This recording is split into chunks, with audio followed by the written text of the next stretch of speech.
那小子再强，也强不过少族长。就算争夺净莲妖火也大有好处。按照时间，净莲。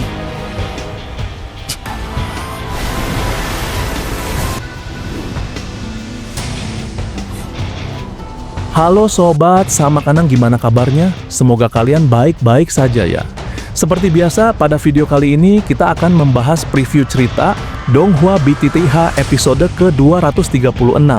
Yang dimana pada episode sebelumnya, saat Hun Tiandi mulai menggunakan seluruh Central Plains sebagai kuali raksasa untuk menyempurnakan pil, Dodi dunia benar-benar jatuh ke dalam teror. Tak lama kemudian, pilar cahaya hitam menghantam berbagai kota. Dan dalam sekejap jutaan manusia meledak menjadi kabut darah. Akibatnya energi kehidupan mereka ditarik paksa menuju langit sebagai bahan pemurnian pil yang keji. Melihat hal itu, Gu Yuan akhirnya menyadari kebenaran yang mengerikan. Ternyata selama ribuan tahun Soul Hall diam-diam telah menanam formasi kuno di bawah seluruh daratan. Dengan demikian, formasi terlarang itu kini menyerap kehidupan jutaan makhluk hidup untuk mempercepat kelahiran seorang Kaisar Dou baru. Karena itu, aliansi Sky Mansion pun berada di ambang keputusasaan. Bagaimanapun juga, jika Hun Tiandi benar-benar berhasil menjadi Dodi, maka seluruh benua hanya akan menjadi semut di hadapannya. Namun, tepat ketika harapan hampir padam, Jukun kembali membawa kabar yang mengejutkan. Ia mengungkapkan bahwa di dalam warisan Taoshi Ancient God, sebenarnya masih ada satu harta lain yang bahkan lebih berharga dari pil embrio yang direbut Hun Tiandi. Harta tersebut adalah The Essence, yaitu esensi murni yang mampu menciptakan seorang Dodi sejati. Selanjutnya, Jukun mengungkap rahasia terbesar dalam sejarah benua. Menurutnya, Taoshi Ancient God sebenarnya bukan manusia. Sebaliknya, ia adalah api surgawi peringkat pertama yang berevolusi dengan melahap 22 api surgawi lainnya hingga mencapai tingkat dewa. Oleh karena itu, warisan yang tersembunyi di dalam patung raksasa miliknya hanya akan menerima seseorang yang memiliki hubungan paling kuat dengan api surgawi. Pada saat semua orang masih tercengang, roh api Little Yi tiba-tiba terbang menuju dada patung tersebut. Kemudian, ia melepaskan pilar api yang langsung membuka pintu rahasia di jantung patung raksasa itu. Seketika, aura kaisar yang sangat menekan menyebar ke seluruh alun-alun dan memaksa para ahli puncak untuk berlutut. Namun anehnya, di tengah tekanan luar biasa itu, Xiaoyan justru tetap berdiri tanpa terpengaruh sedikit pun. Saat itulah semua orang akhirnya menyadari satu kenyataan penting. Warisan kaisar itu telah memilih Xiaoyan sebagai penerusnya. Dengan demikian, kini hanya ada satu harapan terakhir untuk menghentikan Hun Tiandi dan menyelamatkan dunia. Dan itu merupakan inti cerita pada cerita sebelumnya. Kalau begitu, sekarang langsung saja kita masuk ke bagian cerita terbaru.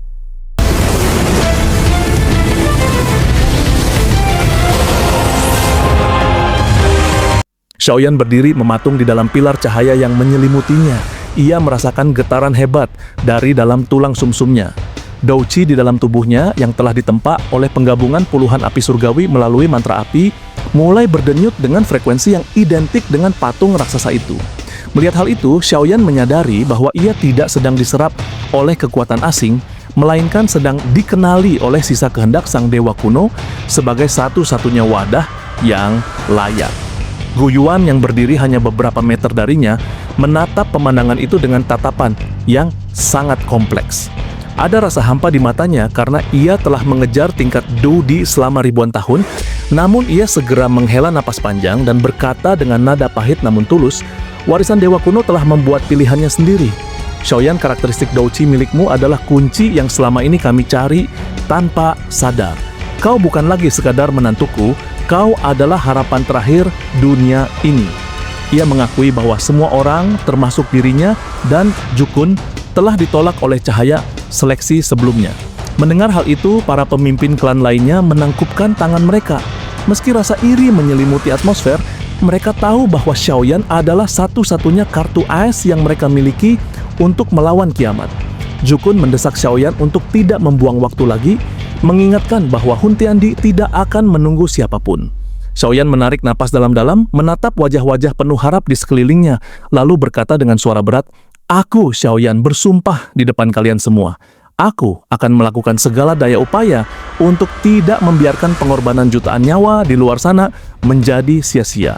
Jika aku gagal, maka aku tidak akan membiarkan diriku keluar hidup-hidup dari tempat ini. Yanjin mencoba tersenyum meskipun wajahnya pucat. Ia membalas, "Jangan bicara mati, nak. Pergilah ke sana, jadilah kaisar, dan kembalilah untuk menendang pantat Hun Tiandi." Tak lama setelah itu, Xiaoyan mengusulkan untuk memindahkan seluruh alun-alun dan patung batu ini ke dalam makam surgawi. Ia menjelaskan bahwa perbedaan waktu di sana sangat krusial. 1 tahun di dalam mungkin hanya sebulan di luar. Gu Yuan setuju dan berkata dengan nada penuh harap, "Pergilah, Xiaoyan. Di luar sini kami akan bertaruh nyawa untuk memberimu setiap detik yang kau butuhkan. Biarkan kami yang menjadi tamengmu." Sebelum sosoknya lenyap, Xiaoyan menyerahkan sepotong giok spiritual kepada Gu Yuan sebagai sinyal darurat terakhir. "Jika giok ini hancur, artinya aku telah gagal. Jika kalian hancur sebelum itu, panggil aku dan aku akan keluar apapun risikonya." 我一定会救你。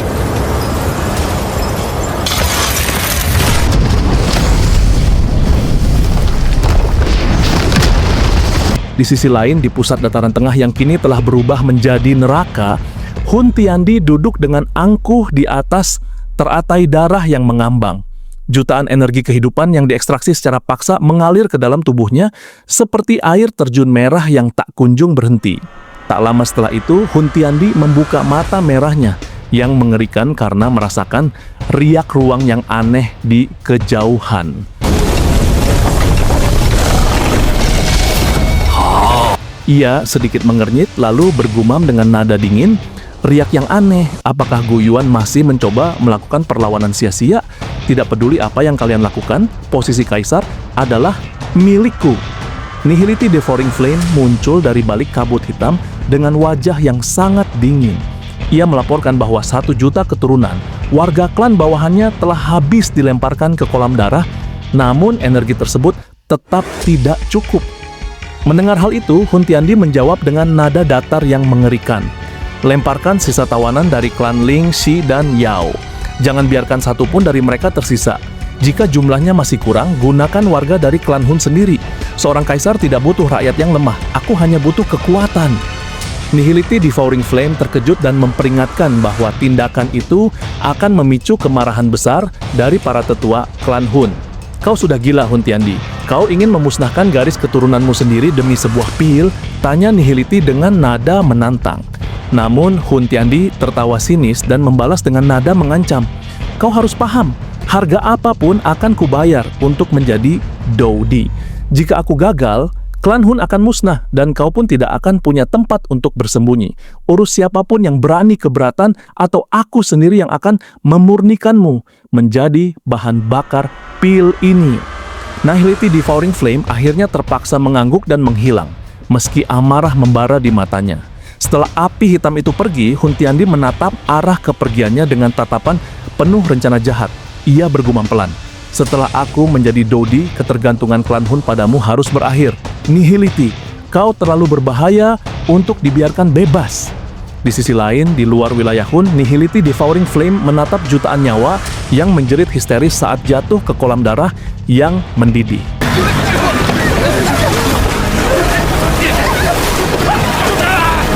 Ia mengepalkan tinjunya dengan sangat erat hingga kukunya menembus kulit. "Kau ingin memanfaatkanku dan membuangku, Hun Tiandi? Kita lihat saja siapa yang akan tertawa terakhir di atas lautan darah ini," bisiknya dalam kegelapan yang pekat.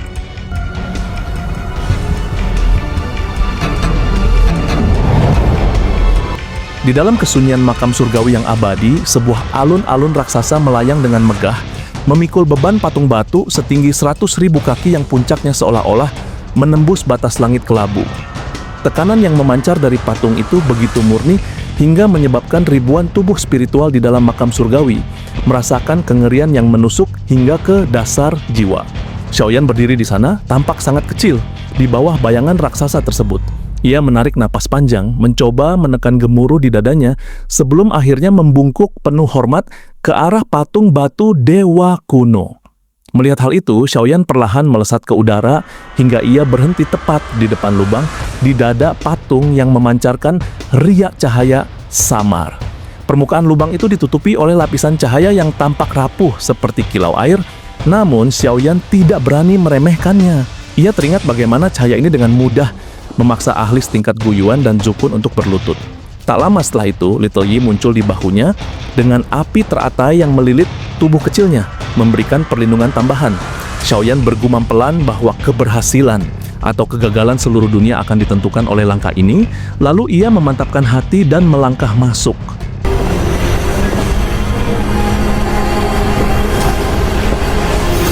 Begitu Xiaoyan menembus lapisan cahaya tersebut, ia merasakan sebuah energi pemindaian yang sangat murni menyapu seluruh permukaan tubuhnya. Tidak ada satu rahasia pun, termasuk jiwanya, yang bisa lolos dari pemeriksaan ini. Ia merasa seolah-olah seluruh keberadaannya sedang ditelanjangi oleh kehendak sang kaisar. Melihat hal itu, Xiaoyan merasa lega karena cahaya tersebut tidak menunjukkan tanda-tanda penolakan. Namun, rasa pusing yang hebat tiba-tiba melanda pikirannya, menyeret kesadarannya ke dalam dimensi yang sama sekali berbeda. Saat ia tersadar, Xiaoyan mendapati dirinya berdiri di tengah lautan api yang tak berujung dan berwarna-warni. Setiap nyala api di sana memiliki aura yang sangat kuat dan unik. Xiaoyan menundukkan tubuhnya menyentuh nyala api ungu yang melintas di dekatnya. 3000 burning flame, bisiknya dengan nada akrab. Api-api di sekelilingnya mulai menari dan berkumpul di sekitar kakinya, menunjukkan kedekatan yang luar biasa, seolah-olah mereka telah menemukan tuan mereka yang baru. Di tengah lautan api tersebut, sebuah suara tua yang tenang namun berwibawa tiba-tiba bergema, memuji betapa konstitusi tubuh Xiaoyan sangat dicintai oleh api surgawi. Xiaoyan terkejut dan segera mendongak. Di kejauhan, api-api berkumpul membentuk kuncup bunga raksasa yang mekar perlahan, menampakkan sesosok pria tua berjubah gelap dengan rambut panjang yang memiliki 21 warna berbeda. Xiaoyan segera menyadari bahwa sosok di depannya adalah Dou Shi Ancient God, sang elit Dodi terakhir yang legendaris. Xiaoyan menekan keterkejutan di hatinya dan memberi hormat dalam-dalam sebagai generasi muda. Melihat hal itu, sang dewa kuno tersenyum tipis dan mempersilakan Xiaoyan duduk di atas kuncup bunga api yang muncul di hadapannya.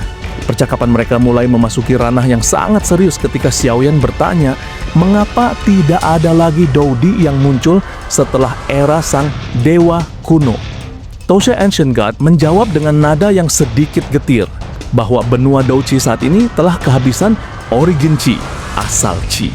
Sang dewa kuno menjelaskan bahwa origin Qi adalah energi misterius yang terbentuk bersamaan dengan dunia dan merupakan kunci mutlak untuk menembus penghalang menuju kelas Dodi.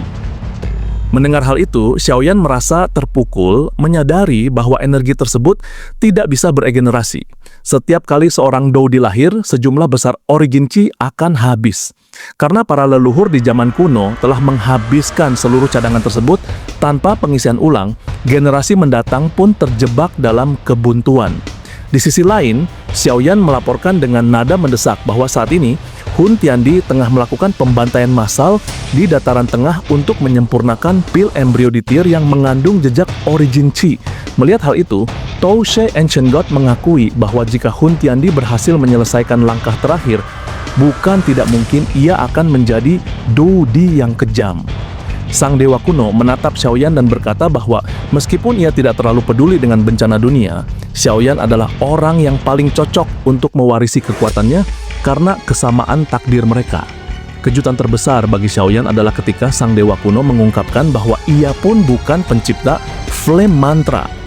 Dou Shi Ancient God bercerita bahwa ia menemukan metode tersebut saat masih berupa api liar yang kehilangan arah, dan metode itulah yang membantunya melahap api-api lain hingga mencapai puncaknya. Ia merasa mereka berdua hampir bisa dianggap berasal dari sekte yang sama. Melihat hal itu, sang dewa kuno memutuskan untuk menyerahkan seluruh esensi kekuatannya. Tak lama setelah itu, Dou Shi Ancient God menjentikan jarinya, membuat seluruh lautan api bergetar hebat. Naga-naga api melonjak dan memadat menjadi sebuah teratai cemerlang seukuran kepalan tangan yang dipenuhi bibit-bibit api di permukaannya. Warisanku ada di dalam teratai ini.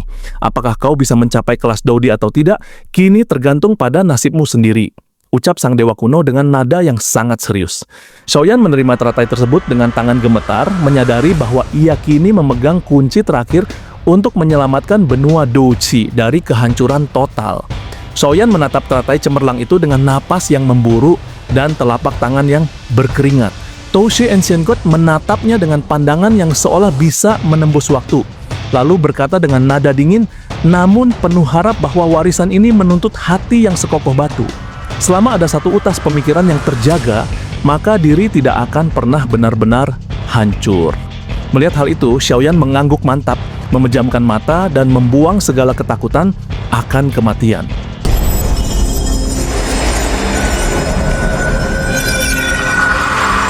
Tak lama setelah itu, sang dewa kuno menjentikkan jarinya, membuat teratai api itu melesat seperti kilat dan langsung tertanam di dahi Xiaoyan. Bang! Sebuah ledakan energi yang belum pernah ada dalam sejarah hidupnya langsung mengamuk di dalam tubuhnya. Xiaoyan mengerang hebat. Ia merasakan setiap inci meridiannya dipaksa melebar hingga ke titik batas oleh aliran energi yang begitu panas dan liar. Toushi Ancient God yang mengawasi dari kejauhan bergumam pelan bahwa jika Xiaoyan tidak mampu melewati tahap awal yang menyiksa ini, maka seluruh harapannya untuk menjadi kaisar hanyalah sebuah lelucon yang berakhir dengan abu. Penderitaan Xiaoyan mencapai puncaknya saat tubuh fisiknya tidak lagi mampu menampung kekuatan kaisar yang absolut. Matanya meledak menjadi kabut berdarah, dan sesaat kemudian seluruh tubuhnya hancur berkeping-keping, meninggalkan hanya sisa-sisa darah yang berterbangan di lautan api. Melihat hal itu, jiwa Xiaoyan yang kini berupa cahaya transparan merasa sangat lemah, seolah-olah ada tarikan magnetik yang sangat kuat untuk menyerah dan tertidur dalam kegelapan abadi. Namun Xiaoyan membentak jiwanya sendiri, menyadari bahwa jika ia memejamkan mata sekarang, maka benua Douqi akan kehilangan harapan terakhirnya. Tak lama setelah itu, ia teringat pesan sang dewa kuno tentang penciptaan di tengah kehancuran. Melihat hal itu, kabut darah yang tadinya terpencar mulai bergerak secara aneh. Mereka menyusut dan menyelimuti jiwanya kembali, membentuk tubuh fisik baru yang lebih kuat. Namun, penderitaan belum usai, tubuh baru itu kembali meledak hanya beberapa detik setelah terbentuk. Xiaoyan terus-menerus mengalami siklus kematian dan kelahiran kembali yang sangat menyiksa. Melihat keteguhan hati tersebut, sang dewa kuno tersenyum puas dan berbisik pelan bahwa tugasnya untuk menjaga warisan ini selama puluhan ribu tahun akhirnya akan segera berakhir.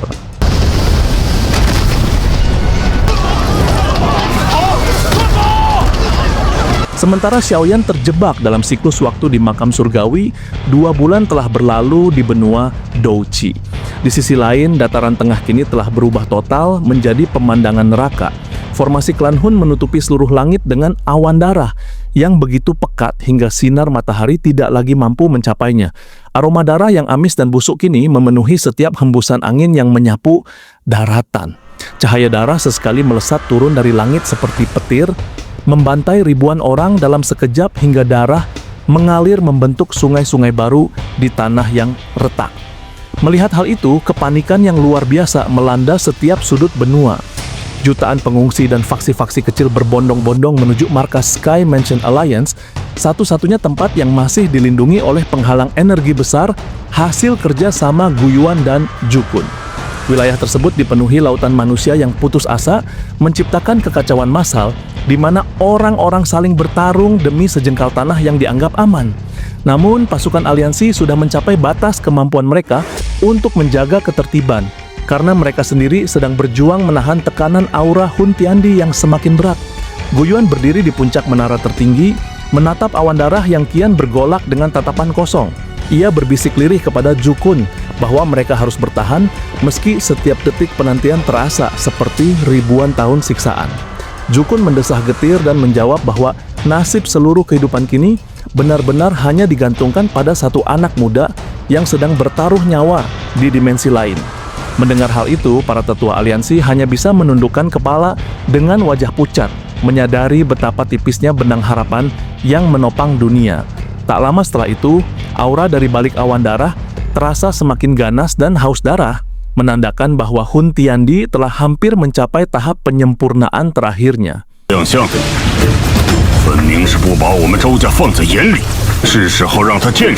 Guyuan mengepalkan tinjunya hingga kuku-kukunya menusuk telapak tangannya sendiri.